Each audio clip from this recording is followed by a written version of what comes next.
I know I said that there would be no afterthoughts this week, but come on, man. How could I not come on here for at the very least 10 minutes to talk about the insanity that was chapter 1065 of the best-selling manga in history? How could I not? How could I not? I don't care how late I am. We are going to talk about this chapter, have a few comments that I collected from the members. We're also going to be reacting to the film Red opening, which was shown in Japan only for episode 1028. Very excited for that.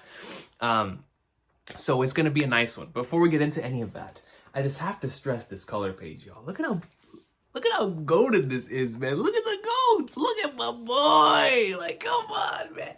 I love this color page. I'm a big fan of almost every single color spread that we've gotten for the movies. The Stampede one in particular is a personal favorite of mine. The Strong World one, the long strip that looks like a movie poster in and of itself, looks so cool. The Film Z one has always stuck on my mind as well as just the drip for everyone, right? It's really cool. But this one, just having Shanks and Luffy and the rest of the squad here, even having Kobe, Katakuri, it's just so much hockey coming out of this color spread that I adore it. I love it, right? It's so good. Before we get into the chapter itself and into the opening reaction and before into the comments, I gotta give a massive shout out to my boy JB. Joyboy Theories. He just recently, on Friday, released volume 1 of The Booms. His first work being produced onto the world. Man, we love to see it. We love to see whenever individuals are out here living the dream, producing something that comes straight from the heart for the entire world to see. And so as someone who obviously really loves reading and writing and stuff of that nature, I can tell you the stamp of approval comes from here on the channel, on The Booms Volume 1. Definitely make sure to check it out. So not only should you check out The Booms because it's Joyboy, but because there's something really great cooking here.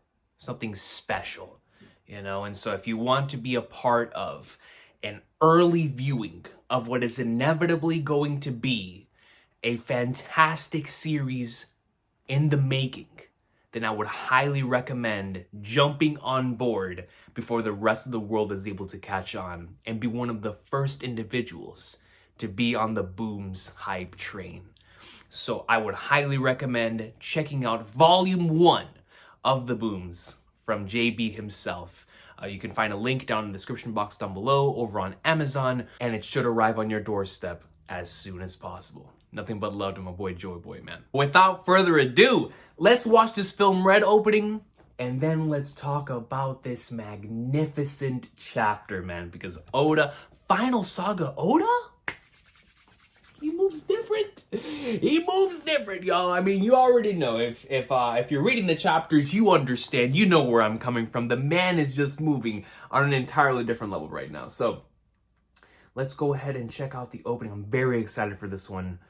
Obviously because I was a big fan of the movie, but also because I just love openings. You know, I'm one of those individuals that loves listening to openings, and I always believed that New Genesis, from the moment that I heard it, would be an incredible One Piece opening. And so, looking forward to seeing what the film Red opening here. Once again, this was I don't know if it was exclusive in Japan. I don't know if we just couldn't get the rights over it, but I know that this opening was the opening for episode 1028, which is the Conqueror's Coding episode in the anime adaptation of the second half of chapter 1010. So we did, of course, or at least I didn't see this because I watched it on Crunchyroll and they still had Paint as the opening there. But I'm glad that I wasn't able to watch it up until now because I'm going to assume this has spoilers like any regular opening would. And also because now I'm going to have the context from the film as well. So if you do not want to watch this and you don't care about film Red, then please skip ahead. I'll definitely have the table of contents available in the description box down below so you can get right into the conversation for the chapter itself. But if you were interested in the film Red greatness, let's get right into this, y'all. Film Red opening, 3, 2, 1, let's jam. 1, 2, 3, 4, 5. Yo, the Red Empire's flag. God, man, I love this movie, dude.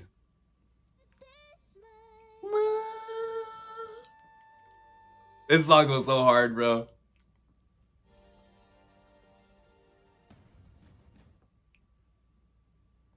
This was right before the filler episodes. Oh yeah, these are definitely scenes from the movie. It was such a visual spectacle, man. Because, you know, you expected it to bless the ears, but man, the visuals in this movie? Look at the goat. Magic. Magic. Dog! This opening, man.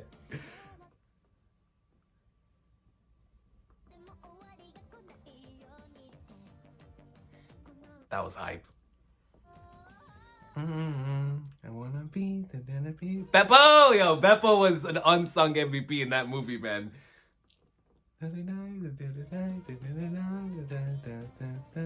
Be free. Yeah, scenes like this where I was in awe of the visual spectacle, man. The goats. Ah! See, I'm telling you, this would make for a perfect opening, dude. That's what we're seeing right here. The goat. The original goat with the coat.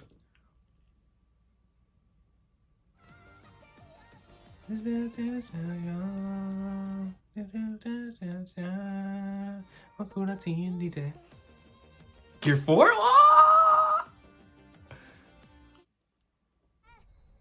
Nice. Nice. Really capturing the visual extravaganza that was this opening, while also delivering New Genesis, which is already such a banger, while showing some of the scenes. So it wasn't as spoiler heavy as I thought it was gonna be in regards to what the movie actually has. But once again, that's because I have context from the movie, right? So I'm able to apply that now. But yo, great stuff. I see now. I can only imagine how much the hype would have been for the One Piece fans in Japan. Coming off of watching Film Red, they're going to see the opening for Film Red in the same episode as Conqueror's Coding. It's like, yo, they were eating. They were eating, son. But yeah, no, really, really enjoyable opening. Like I said before, New Genesis being such a banger. And now it hits extremely hard with context from the movie, right? With the lyrics, the song itself, Uta as a character, and just seeing these scenes. And it's my first time seeing anything like this since I watched the film. So that's really, really cool. I've watched a ton of theater reactions, right? A ton of theater reactions, but I haven't gone back and rewatched like the filler or the trailers or none of that. But I've watched a lot of, y'all know me and my theater reactions, man. I love my theater reactions. And so I've seen a ton of them, especially to my favorite scenes. So we were eating good there. Watching that just reminded me, like both that, the color spread, whenever I went to go get the opening, I saw all the other like auto music videos there, and I just remember the songs like Backlight, New Genesis, Fleeting Lullaby. I was like, yeah, I just reminded me how much I enjoyed this movie, man. And so shout out to Film Red, dude. Such a great time. Once again, the theater experience really elevated so many of those scenes. Looking forward to rewatching it. I've only seen it in Japanese, or with the subbed. I mean, like I haven't watched it dubbed yet, so I have no idea how that experience is. But in terms of the subbed, it was such an incredible experience, and just seeing this color spread, watching that opening right there, and remembering the songs, it was such a banger, man. Come on, it's Shanks, bro. It's Akagami no Shanks. Anything with Shanks. Like I said earlier this week, somebody asked, I think it was Gio. I was like, what would you rate the movie? And I was like, son, it could have been a black screen for an hour and 5 minutes. And the moment that I saw a low-res PNG image of Shanks, it's an automatic 50 out of 10. It's Shanks, bro. I don't make the rules. That is Mr. Santa Hat. You know what I mean? So it is what it is. But yo, let's go into the chapter itself, man. Ladies and gentlemen, this arc has provided us already within the small time frame that we've been in so many answers and even more questions in regards to the lore of One Piece, right? And things that we obviously want to see with characters that we want to know more about. And I love how this arc continues to have these either give us more on characters that of course we already know about in regards to or in relation to like Vegapunk, Bonnie, Kuma. You know, we're starting to figure out a lot more when it comes to these characters that we want to know a lot more about, their connections, their stories, their history, a lot of stuff there. In this chapter, we got a lot into how the Vegapunk system works with the 6 Vegapunks and whatnot. And then we even got to see a Seraphim Jinbei, which to me is really interesting because we remembered back when this concept was first introduced, it was like, okay, we see Hancock, we see Mihawk. Does that mean that only the warlords right before the abolishment of the warlord system could be turned into Seraphims? Because if not, then it was going to be free game. It was going to be free game. Like, of course, we talked about like the possible Roger one or a Whitebeard one, a Kaido one, which I still definitely believe is coming. And stuff like that, right? But then we're like, maybe it's just the ones from before, right? From right before they were abolished. So it was like, cool. Then, you know, we get a little further down the line, we see a Kuma Seraphim. And it's like, okay, hold up. This is getting very interesting now. And now we see a Jinbei one.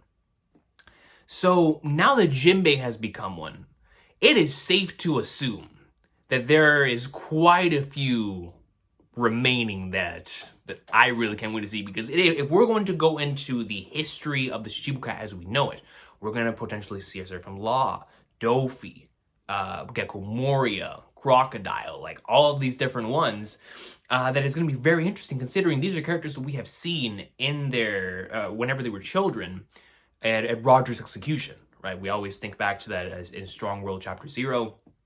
And we remember like seeing Mihawk there and Dofi there and you know, Young Dragon and all those characters. But to see all of them, we're going to end up seeing all of them again as Seraphims. And I think that's going to be super interesting considering that they are going to retain, as stated in this chapter, pieces of themselves. Which is why I'm super excited to see the Hancock one have that interaction with Luffy. Shout out to Fresno for bringing up that possibility. So it's going to be really exciting now that Jinbei has been brought up into the picture and we see how strong and powerful he is. And not only that, but it looks like he has an artificial version. I don't believe Senor Pig is dead, personally. I don't believe Senor Pig is dead. Therefore, I believe this is an artificial version of Senor Pig's fruit, right? So we can assume that some of these abilities have been replicated, or at the very least have attempted to be replicated, in the same way that we were with Momonosuke. That was considered to be a failure replication of Kaido's fruit. So it's safe to assume that they're going to have a lot of these fruits that have attempted to be replicated. Now, what interests me about that is the potential Gomu Gomu no Mi / the Nika Nika no Mi replication. Because I'm going to assume, considering the importance of this fruit, it has been cloned. So it's like, who in the world's going to have that? You know what I mean? Out of all the characters that are in the series, who is going to have a potential cloned version of the Nika Nika no Mi? And that fascinates me to no end, right? And it's like, I'm very interested as well in seeing the rest of the Shichibukai who already had abilities. Like, how are they going to replicate Law's Opi Opi no Mi? That just sounds insane, right? That's already one of the most OP fruits in the entire series. That's crazy. I could see crocodiles being replicated relatively, not easy, right? But I could definitely see that more than I could see like the Opi Opi no Mi, or even Gecko Morias. Gecko Morias in the wrong hands is an extremely devastating ability with those shadows, right? So the ability to replicate those is terrifying. And I wonder how we're going to go about it. And I do wonder if we're going to see those characters, but with different fruits. And so I'm so curious. And I'm looking forward to, obviously, later on in the arc, we're going to find out about the origin of fruits and Vegapunk really diving into that. But I was not expecting in this chapter for us to quickly get into Seraphim over here. We're battling him. I loved how our characters were interacting with him, specifically in regards to loved the Nami and Robin moments there. Robin immediately coming off of the most recent arc and being like, yo, you ain't doing none of this. I loved that energy that Robin brought to the table. And in regards to what was happening here with Jinbei, the Seraphim Jinbei. But Nami like I said within the reaction itself, the character consistency with Nami throughout the entirety of the time skip, and her soft spot towards children now being used against her here is something that I really appreciate. And I love that. I've always loved it about Nami's character, but to see that here and seeing how everyone else, knowing that Nami has this ability, was like, no, we're going to step up for you. And I thought that was great. It was a great moment of the Straw Hats coming together. Sanji, of course, being like, yo, you ain't doing nothing.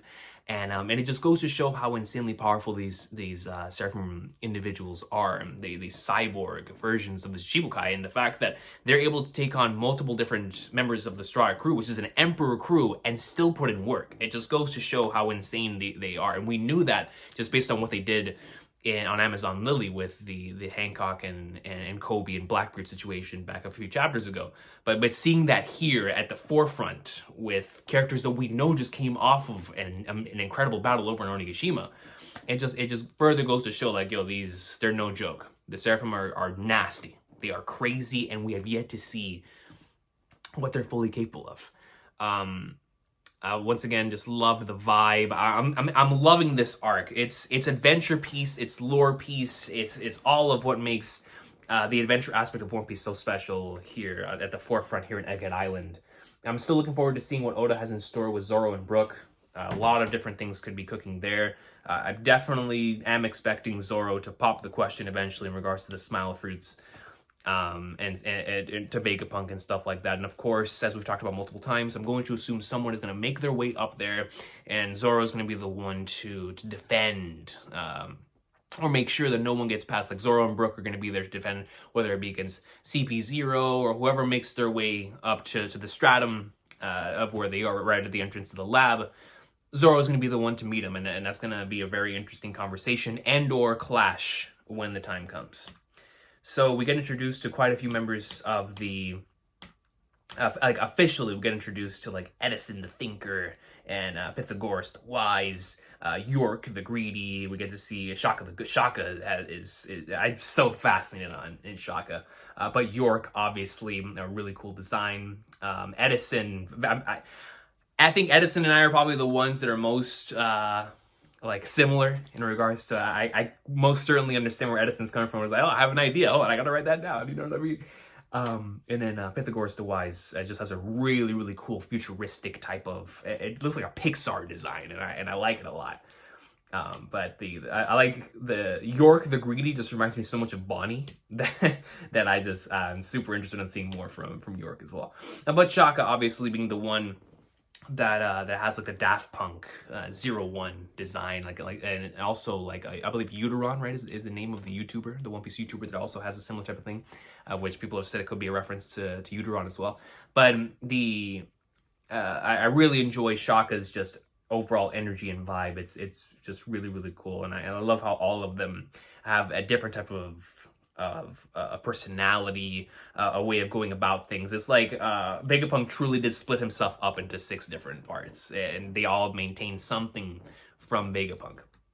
But then we cut over, and I want to get into this because this is just insane to me. So I'm going to read this in the Viz translation, and then we're going to get into the comments, because I have a few comments from the members that I would like to read, as we've been doing in the past few Afterthoughts. So Frankie right here is speaking, and we have Frankie saying, the future between the mecha sea beasts outside, the Vega Force 1, and the island's air systems, this place is the super future, and I've never seen a town that looks anything like this one. I want to wander around and see everything, to learn what kind of tech you're packing. Excuse me, we don't gotta be enemies. And that's what, of course, Frankie, why wouldn't he, be so insanely interested in everything happening here? I mean, come on, bro, I can't blame him. I'd be in the same situation, but we know how Frankie is. And then Vegapunk immediately, the Shaka Vegapunk states, this place is the past. This place is the past. Frankie said, huh? And we cut over to Luffy. Luffy, of course, somebody pointed this out to me in the stream, but he's carrying like the Sabo Ace kind of pipe, which is just super, super cool. And says, check it out, Chopper. This one ain't a hollow. It's real solid metal. What is it? Did it used to move? If it does, it's future tech, but it looks too old for that. And then we come back over to Frankie, who says, what do you mean the past? if I told you that Egghead wasn't the only one, that there was once a kingdom just as highly advanced as this that actually existed 900 years ago? Would you believe me? 900 years ago? And so obviously Luffy and them, they don't have the context for this. This is specifically Frankie who is hearing this information from Shaka. So this is so interesting to me. Obviously, I've been talking about this for years, especially after the Laugh Tale chapter, the He Laughed chapter. I've been talking about the possibility of Joyboy's era ever since then. What actually was in Joyboy's era, what made Roger and them laugh, because it had to have been something so incredibly crazy, something so out there, that it would make every single person on the crew just laugh so hard. And I always had two theories for that. My number one theory being that it was a situation, whenever Rayleigh said, hopefully you arrive to a different answer as us, I always thought that it was that particular response to Joyboy's story, because that's what we assumed that was, right? And it was so interesting, the fact that that it made literally every single person there laugh. And we know how One Piece is, that sometimes, in the same way within that arc, that everybody was smiling even though they were unable to grieve, because of the smile fruit, right? Like, they were unable to grieve, and I always assumed that Kaido wanting to be Joyboy took a lot of the similar type of did a lot of things in order to make himself seem similar to Joyboy, right? That was a major thing back then. But in regards to just that with Roger and Joyboy, when he laughed and we see everyone else in the crew's response as well, I was like, this has to be a very tragic story. I know Oda. Especially coming right off of that chapter, we see that Odin specifically states that no one cried for the farewell, and we see that everyone cried there. So I felt like Joyboy's story potentially wanted to make everyone laugh, but the entire crew, obviously it could have been a very, very, very tragic story, but they ended up laughing at it. Maybe either not taking it seriously, thinking he was insane, or they were laughing out of pure respect, like, yo, there's no way that we can cry now. You know what I mean? It's gonna end up being one of those stories. And so that's the way I always took it, right? And now, especially with context from the Nika Nika no Mi, knowing that Joyboy truly did bring so much joy to so many individuals, and especially if you have the fruit. If you're doing the same thing that Luffy was doing on the roof, how could you not laugh? You know, it's insanity. But then, even before that, the second thing that I always had was, what about if it was an advanced civilization, or it was either like an advanced civilization or something just so insane. Like, I always brought up the analogy of the Jetsons. Like, just imagine someone from the past telling you, like, just imagine, right? Imagine you sitting here right now and you receive like a bottle, right? And supposedly it comes from 1,000 years ago. And 1,000 years ago, they're telling you about stuff that you're seeing on the Jetsons, like flying cars, giant robots, lasers, all this stuff. You would think they're absolutely insane. You know what I mean? Like, yo, what type of shrooms were you on to be imagining all this 1,000 years ago? And so, in that same line of thought, I'm going to assume that it must have been the same thing with Roger and them. If Joyboy was actually a part of this highly advanced civilization, because remember, in specifically here in the Viz translation, it states that Egghead wasn't the only one, that there was once a kingdom just as highly advanced as this. A kingdom, y'all. A specific kingdom. Is this the legendary Great Kingdom that Clover was about to name drop back in Ohara? Who knows? But we know now that there was at the very least one highly advanced kingdom that existed 900 years ago. Not a full-blown, like, everyone on the planet had these futuristic technology, because obviously we know from Wano they were closed off and didn't have access to any of this, but potentially a lot of different parts of the planet did. And so, of course, now One Piece potentially being a post-apocalyptic world, which is already so fascinating. Now we bring into the picture the three levels, right? The top level in the sky, of course, I'm going to assume that was Uranus, for the ancient weapon representing the individuals in the sky, like the Lunarians, the Celestial Dragons, all that, like, they had Uranus. And I'm going to assume they still have Uranus, because I think that thing in chapter 1060 was Uranus, that alien UFO, whatever the flag knows it was. Then on the blue sea, Pluton, right? It's Pluton, Blue Sea, makes sense. Water 7, you know, we look back on that, the importance of that one, and why they wanted the blueprints so badly, because that is how you control the Blue Sea, is with Pluton.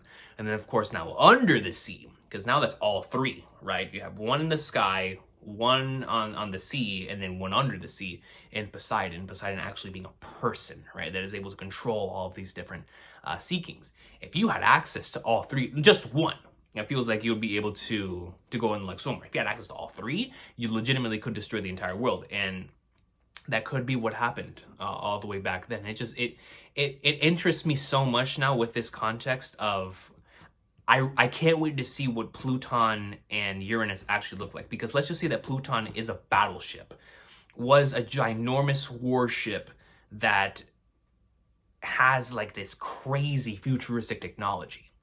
And then you look at something like Uranus, and if it's anything like what we saw in chapter 1060, a flying UFO type of object, it would change the way that we would look at everything. And like I said in the stream, I think that's one of the reasons why Oda never showed the ancient weapons outside of Poseidon, because he knew that would be the biggest hint into the Void Century.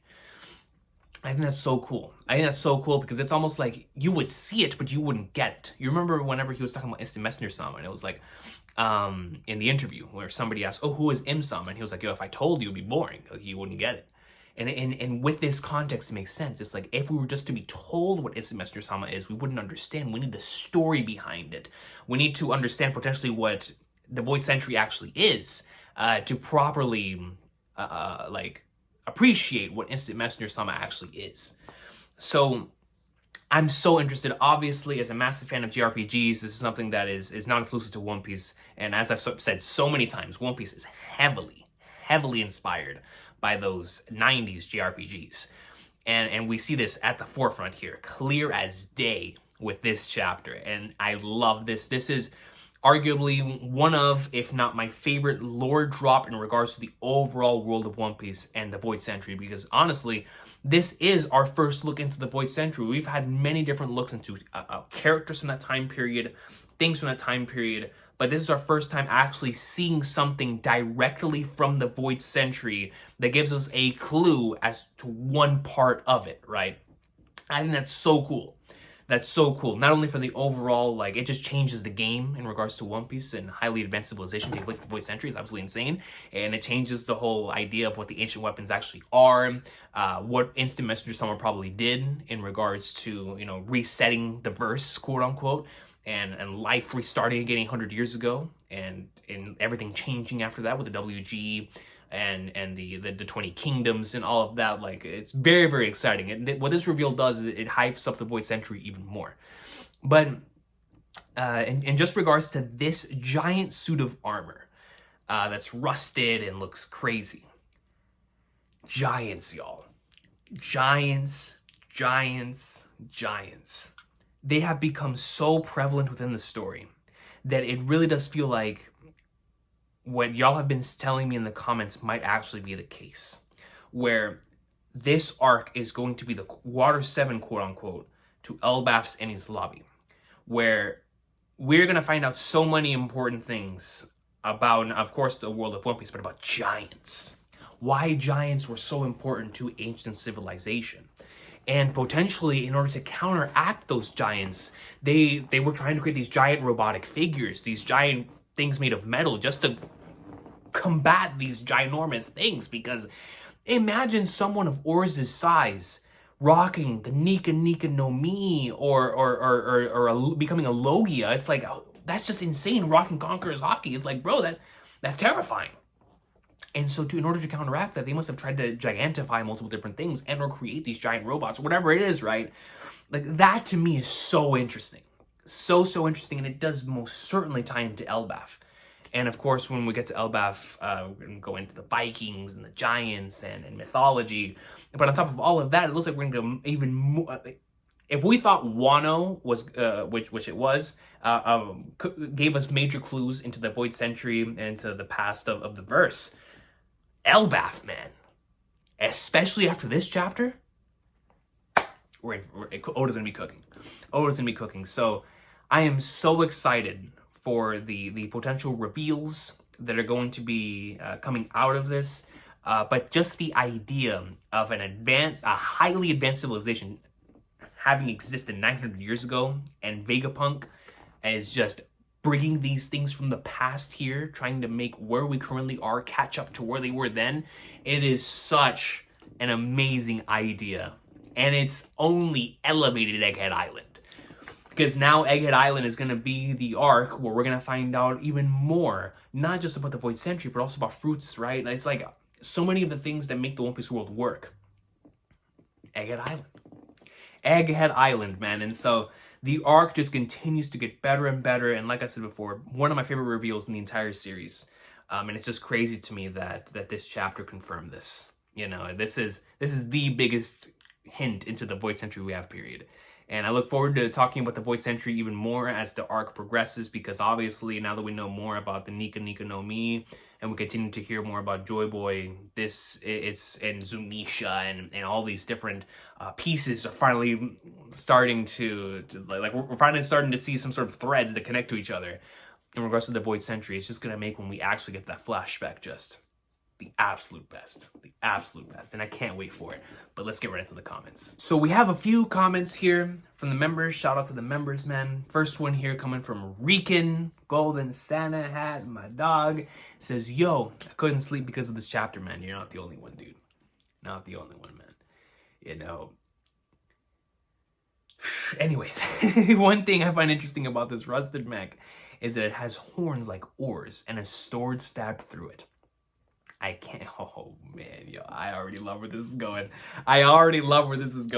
I can't help but think about Onigashima and that giant sword 150%. And Recon, like I said in the stream, there is a reason why Oda was unable to show certain parts of the God Valley incident and potentially even the history of Onigashima, because it just felt really out of character for Oda not to show the history of a place, right? So if the creation of Onigashima is directly connected to the Void Century and to what we saw at the end of this last chapter, then of course he couldn't show it. It wouldn't make sense to any of us. Can you imagine us seeing that in the flashback? We just see these flying cars all around, a massive metal man, Optimus Prime going up against like an oars. Oh, come on, man. Also, there's an important connection between Kaido's race. He told Yamato that we can't befriend humans because we're Oni. Onigashima, the ancient giants, the symbols of punk hazard signs, yes. The giant straw hat, yes. And now this mech that I can't put my finger on. Same here. The last panel also reminds me of some of the lore from the Transformers movies and games, and I think that was intentional.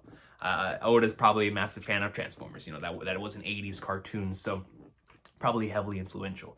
But in regards to your comment on the connection between Kaido's race, Onigashima, the ancient giants, the symbol of the punk hazard signs, and especially the giant straw hat. When we saw the giant straw hat, we all came to the conclusion that Joyboy was potentially a giant, right? And that changed our entire perspective on Joyboy, the straw hat coming down from generation to generation. We thought back to Thriller Bark, and on how if that could have been foreshadowing to Joyboy rocking the straw hat in that same type of way, like in the way we saw him like rocking the pyramid on his head. It was like it just felt natural, right? Like a giant being able to do this, and then Luffy going gear third is just him going back to what the original user of the Gomu Gomu no Mi was able to do. You know, that was a very prominent theory back then. But now it's so interesting because we understand, and this is why Elbaf is going to be so key, man. Elbaf, once again, it might bring that one piece that we're missing, and we're all going to be like, oh, snap. Like, it's going to connect the giant straw hat, this mech, the ancient giants, the symbols and punk hazard signs. And because, bro, you got to think about it, right? There's a reason why they were attempting to, one of their biggest things coming out of the time skip, our first two reveals coming out of the time skip were, or actually first three, were Joyboy with Poseidon, obviously, two things from the Void Century. Then we cut over to Punk Hazard, and they're attempting to gigantify children while also trying to artificially create fruits. All things that are very, very relevant now. And it's like, okay, attempting to gigantify children. Why? What would they gain from doing such a thing? What is it about the past and about the individuals of the past that is currently influencing the actions of Vegapunk to where he wants to gigantify individuals? It's like, bro, Elbaf, man. Elbaf, dude. It's like Kaido, you're right. Big Mom. The ancient giants, because bro, back in Little Garden, we could see just how like the history of the giants is going to be just extremely interesting, just based on those two and on their warrior mentality and whatnot. And we know how much they've been hyped up throughout the course of the series with the giants. So it's like, man, what were they actually doing back then? Like, what were they rocking? And like I said before, what did the rest of civilization do in order to counteract that? Did they have to create these giant mechs in order to battle against them in war? Did they create the ancient weapons in order to battle against them? Like, what happened? And it's so, because there's a massive connection there, man. But the giant Straw Hat one, I feel like that was Oda most certainly cooking, right? Like, yeah, I'm going to throw this in there. This is going to be very, very important later on. And we know that specifically on Elbaf, they talk about the sun god and whatnot, right? So obviously we know that Nika must have had some sort of influence on Elbaf, 110%, right? There's no other way that they would have heard of such a being. But also, the very same individual is brought up in Skypiea. So it's like, okay, did Nika resound throughout the entire planet? Because they talk about him both in the sky and on Elbaf. So it's like, how prominent was Nika in that time period? And was Nika a giant? Like, it's so interesting. So many different things, right? But most certainly Recon, and I agree. It really does remind me of the lore from those like the Transformers games, or like anything with giant robots and where they come from, you know, and whatnot. So Oda's cooking, and once we figure out this connection, we're going to understand why it is we weren't able to find out more from Kaido's backstory, right? And Onigashima specifically, I most certainly believe when we're in the flashback itself and we see Onigashima within the Boy Century flashback, and we see what Toki was running away from in Wano, what the Kozuki clan were trying to create, as well as the creation of Onigashima, we're going to have our minds blown, man. And we're going to completely understand why everything happened the way that it did. But thank you, Regan. Thank you very much, y'all. So the next comment comes from Bar M. Shout out to Bar M, Golden Santa Hat. And says, hey, coach, watching Film Red tonight. And it was on Saturday, so I hope you enjoyed it, Bar M, man. Can't wait. The peak has been building for a year, facts. And it truly lived up, man. Akagami no Shansu. Uta greatness, Luffy greatness. Wanted to ask if you didn't mention during the stream when we first see Seraphim Jinbei. It looked like he was standing guard over a pod that said 04. And on top, it said it was loading at 98%. Is that another Seraphim? And if so, who do you think? My money's on it being Seraphim Croc. What do you think? So let's look back to the page you're talking about. So when we look over at Jinbei, you're absolutely right. It does look like he's standing guard in front of this 04 unit, and it is at 98%. So obviously his guard is something that's extremely important. You're absolutely right in regards to it could be a crocodile, it could be a Doflamingo, it could be one of these characters that is just recently being born. They call Jinbei a newborn in this chapter as well. Someone just recently, it still needs more time in order to grow and reach its full potential as a unit. So that lets us know that we're about to see the creation of one of these. We're here very, very soon. If it's at 98%, it's about to come out. If it is a crocodile, like you're saying, that is going to be super interesting, considering that crocodile has one of the most mysterious pasts out of all of the characters. So potentially us seeing a kid crocodile in this way could reveal a mystery about the character that we have been wanting to know this entire time. And it would be key for us to find that out before Crocodile becomes very prominent again, thanks to the Cross Guild. So let's just say we're finding out something very, very important about Croc through his Seraphim unit. And then right after this arc, the Cross Guild becomes extremely prevalent to the plot.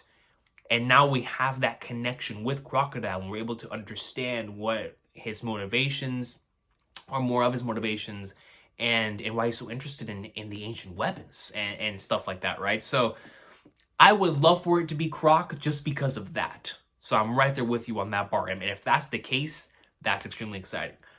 But it being someone that's not a warlord is also equally fascinating to me. Because let's just say if it's a Kaido, or if it's someone from like a Rogers era or something like that, I think that would be equally as interesting, because once again we're seeing them as children fighting like this. So it would reveal quite a few things.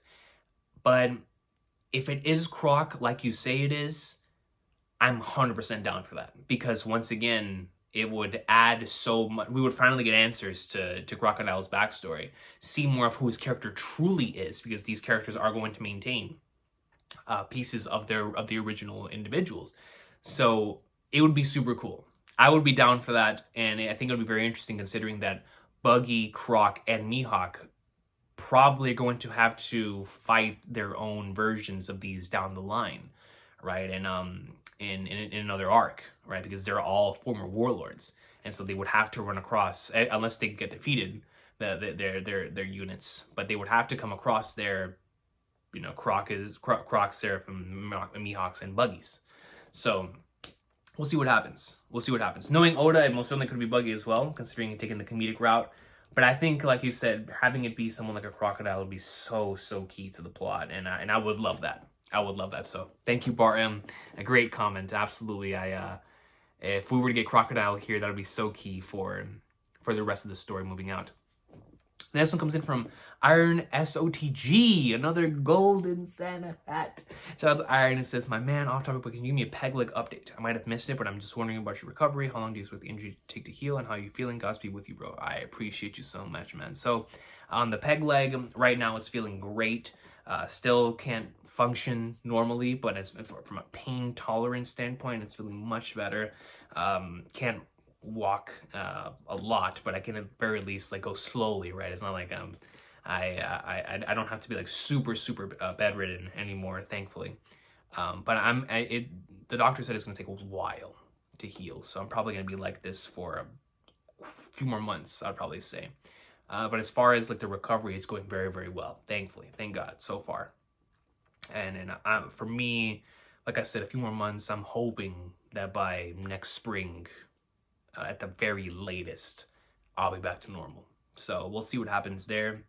But so far, that's the peg leg. But I appreciate you for asking, man.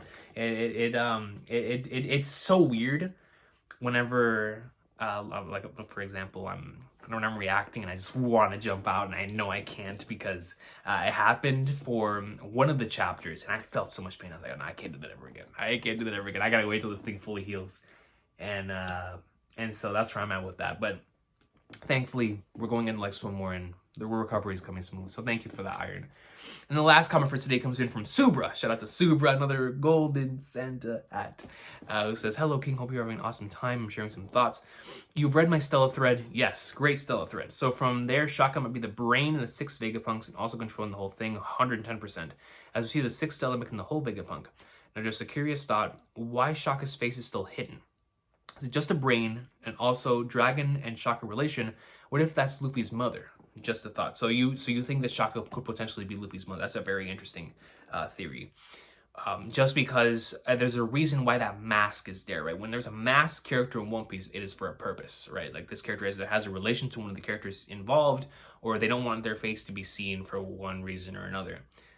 Or there's some sort of reveal that we're going to see just based on the face. Like maybe we could see the same marking from Dragon's tattoo or something around those lines, right? It's most certainly a possibility. But there's a reason why Vegapunk hasn't shown the Shaka face yet, and why Oda specifically, as the writer, hasn't shown Shaka's face yet. So the giant robot was stabbed with a sword. What if that's like a Gundam that was controlled as part by Joyboy and was stabbed in the Void Century War? As a massive Trails fan, I hope that's the case. I don't know, Keshi. Valimar! Oh, I would lose my mind if that's the case, man. 100%, because that would imply that Luffy's going to be rocking his own Valimar by the end of the series, and that would mean that all those times that Luffy and them were marking out over these giant robots was actually like Oda being like, yo, one day they're going to be doing this, and I would be so down for that. So down for that. So please, just for me and my bias towards this stuff, I would love for that to be the case, Subra, truly. And I'll cover story. What if that's the Ancient Kingdom? If the Earth is 2,000 years ago was destroyed in a technological war, leading to a war which was not possible to live in, so which is called Moon, was the original Earth. Then we left that world and started living in Mars, just like our recent time in real life. We're trying to find life on the other planets. So left tail might be in the moon. Earth, as I explained, and also explained the lack of technology in this world. That's interesting. So what you're saying is that the original war took place on a planet that's not our own, and therefore we had to move from one of those planets into this one, reestablish life, and that's why it was a true reset. That's very interesting. And when you think about it, the One Piece world has 6 moons.